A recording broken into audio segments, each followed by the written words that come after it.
Hello, good morning. I have a message today about the connection between the root chakra or the base chakra and the throat chakra.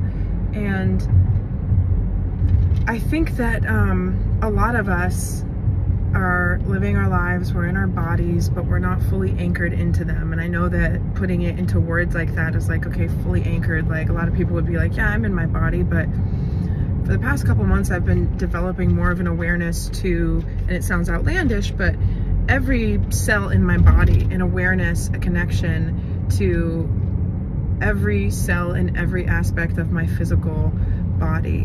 Because I think it's interesting to consider how a lot of the motions and activities within the human body are considered involuntary, and it's like the innards are a mystery and we can't see and we don't have x-ray vision, but it is all your body. You are in your whole body, and there's no aspect of it that's a mystery to you, or there's no aspect of it that needs to be a mystery to you, because you're sustaining your body with the energy that flows through you every day, and your attention to that flow and your permission of that flow is what directs the energy that is your birthright and the essence of your aliveness, of where to go and how to sustain your physical body. And so a lot of us are living our lives somewhat trapped in the material physical realm, unable to see beyond that, because in order to see beyond it, we have to have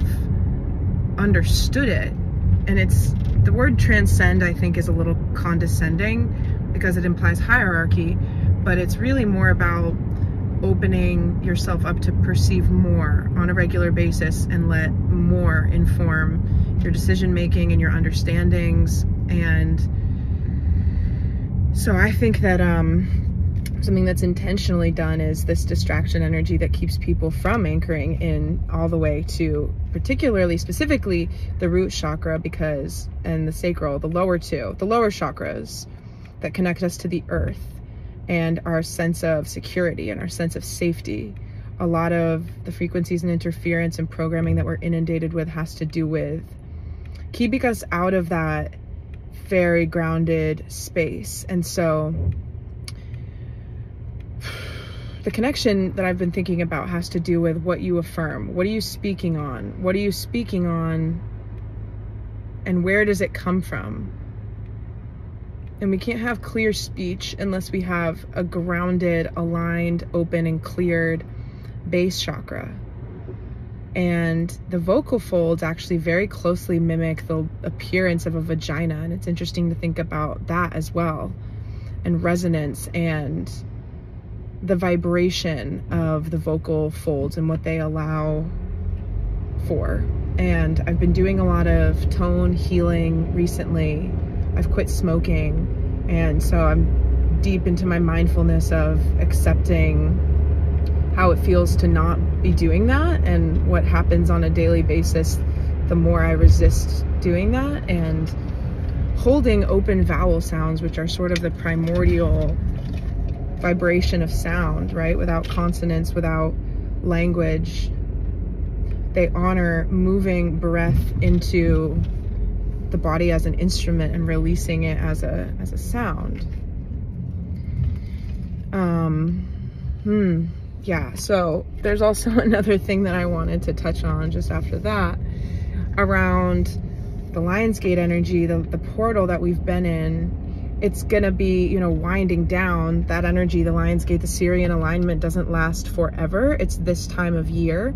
We're coming up on an Aquarius full moon in the next week or so, and I think that it might be a little bit felt in the energy, regardless of where you're at and what you're dealing with, this like lull or this void or this space of calibration. And it can feel, after times of steep upticks, can feel like a step back because of what I was talking about last week or the week before with regard to expansion and contraction all being in the name of growth and expansion, but things being organic and allowing for things to grow at the pace that they need to. And a lot of growth patterns are marked by you know, explosions, and then tempering that influx with little bouts of plateau for the purpose of integration. So be very gentle with yourself. And I was feeling like profoundly exhausted yesterday, and I went to bed at like 8:30, and then I woke up at 11 p.m. and then I went back to sleep, and I slept so soundly and so solidly. And the night before that, I had incredibly good dreams, beautiful dreams, powerful dreams. And one aspect of one of those dreams was being in the astral, or having a vision, really. This was early morning, kind of waking, you know, that conscious semi-lucid state.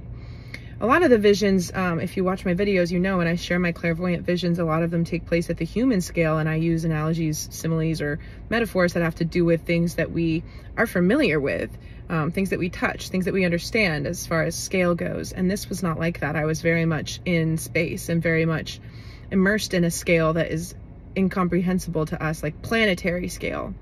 And I was seeing something like a self-portrait. It was a seraphim angel with all of the eyes and all of the wings, but I knew that it was the essence of my own energy, and it was as if I had traveled millions of years into the future to witness my energy as it decides to be eventually, like after I die in this life, or, you know, not, whatever, pause on that. It was like a swirling vortex of energy, not to use the word vortex to sound like black hole, because it wasn't absorbing anything. It was emitting energy like its own sun. And it was this beautiful, just swirling seraphim angel. And I knew it was me.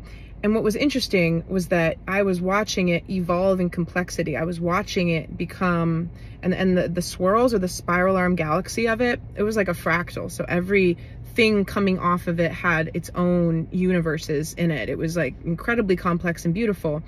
But the message for me was around the observation of it. The more I watched it, the more I observed it, the more ornamentation and intricacy developed in it. And I think that that's true for all of us. The more we study ourselves, the more deep and complex we become, because we are boundless and infinite as far as how much we can realize within ourselves. And a lot of people are afraid of their own depths, but something I've realized is that not everybody is designed to access great depth within them. The people that are able to, in my opinion, have that responsibility to do that, because if we're all in the same energetic ocean, it's like all of God energy using certain points on its own graph to realize itself at deeper levels. Like, you do benefit the whole when you go into those places. There's a quote to this effect of like, the caves that you're most fearful to enter are the ones where you learn the most, or something like that. But it makes me think too about like the extremes on a spectrum of architecture and man-made infrastructure throughout time, like churches and the sacred geometry that you can see in mosques and temples, and then this sleek minimalism and the transition to stainless monochromatic surfaces that we interact with that don't have that level of complexity. There was something within this experience and this vision from yesterday, early morning, where I was thinking about the fact that relativity is really important with what we witness and how we see things. So me gazing upon this like outer space angel version of myself, I could have thought that the initial encounter was a very complicated, very detailed, very interesting, very realized, very full and fleshed out vision. But that's only in comparison to what it developed into. And the longer I sat with it, and the longer I contemplated it, the longer I looked at it, the longer that I let it emerge and show itself to me, the more beautiful, the more complicated it became. And we can only ever recognize complexity in contrast to what we've already experienced. So there's something within this that, like, this was a personal vision, a personal experience that has to do with my own becomingness and my overall soul trajectory and the purpose of me incarnating here. Something that's really interesting is that on Sunday night, my guides were telling me, because I'm going through a lot. I think a lot of people are. I'm going through a lot. I'm waking up to a lot of things. It's never ends. It's never ending. But just, you know, the Lion's Gate, the energy, it's a lot. And my guides were like, your life, the reason why you've been the way that you've been for the amount of time that you've been alive is that you were like a dog-eared page in a book. And I died, I don't know. I'm not completely aware of what my last physical incarnation on this planet was, but there was unfinished business. And it's like the creator folded the page down, and I wanted to come in again to this world and pick right back up where I left off and do things different and do things better and do things unafraid. And with incarnational amnesia and the process of waking up and realizing certain things, it's so interesting to realize that, you know, I have a Sagittarius moon and a rebellious streak within me. And a lot of people don't understand that. They don't understand why I guard my beliefs so stubbornly. Or a lot of people haven't throughout time. Even me, I'm like, why am I like that? Why do I care so much? And there's a reason, and it's a spiritual reason, and it has to do with the purpose of my existence, right? Sometimes we think that we're always working towards becoming something or doing something or accomplishing something, and it's out in front of us, but your commitment to just living as you are is enacting it. And I look back at certain things that I did having no deeper intent or motivation behind them, seeing now that they were perfectly in alignment with the trajectory of my soul mission. And so as long as you're able to kind of honor your intuition and do as you are guided to do within the moment, you're honoring it. You don't have to know how the puzzle fits into the greater, the piece fits into the greater puzzle, because as the human lens, you're not supposed to have access to that. You came here to agree to forget about that and just follow the rules that we've been given, which is that we exist within physical bodies, we exist within the illusion of separateness, we exist within the confines of linear time and space. We have to tolerate a buffer for things to manifest. And so to that point, I've been adjusting a lot of my practices to create like incredibly sacred spaces for myself to let as much of this high vibrational energy to come in and like saturate the things that I'm going to be moving into for the next few years. So beautiful, so exciting, so gratifying, so amazing. And I've been protecting that space and honoring it and drawing all this energy through, knowing that it is done, right? You can effectively bring anything into your life that is meant for you, that you want. And to first dream of something and consider it, we often forget that, like, how else would you come across something? There has to always be an initial spark of inspiration where whatever you want or you're trying to manifest, you don't have it yet. And when we're in that space and we come upon new realizations and new desires, we forget that it's okay to not have something. The fact that you can consider wanting or having it is how you get to wanting and having it, as long as you don't create some type of narrative around your enoughness or your worthiness or your effectiveness as a human the second you realize you don't have something that you want. It's a very, you can betray yourself very easily within that, instead of welcoming a new vision or a new point, a source point of inspiration for you to draw more of your source energy, the flow of energy, your breath, what you're existing with, for you to allow more of that to move through you and guide you to align your steps and your actions and your inspirations with what it is that you want, and give thanks to the fact that it's been shown to you so that you can strive for more. And we're only ever manifesting, we're only ever tracking as high, like, you know, what I'm seeing, I don't know what this is called, protractor? It's a geometric tool, but it's like an old-fashioned version that they used in the ancient days, like a compass or something. I think it's called a protractor, but we can only ever, you know, point as high as we allow ourselves to dream as possible.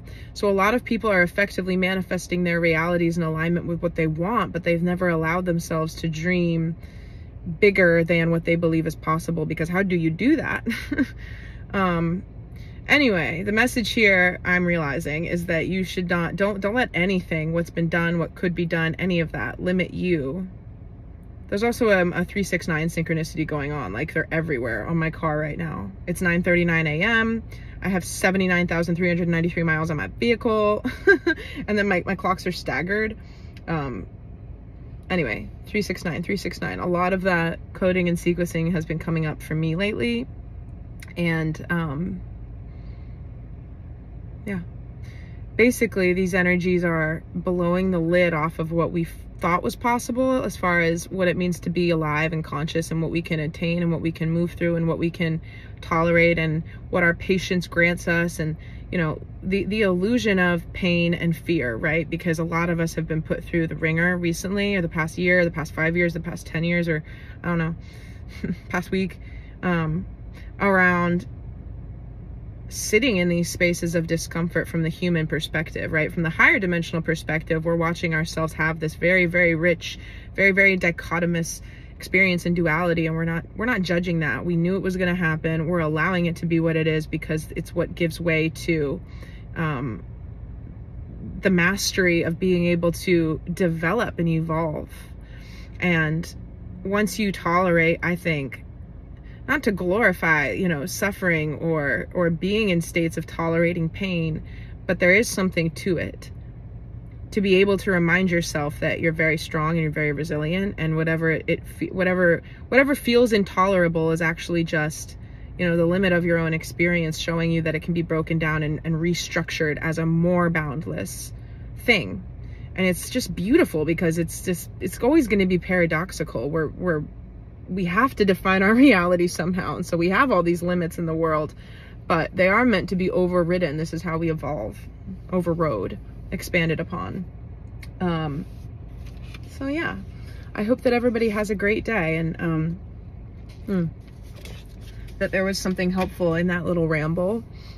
And I'm going to be posting a short from the Starseed Oracle that I recorded this morning. And yep,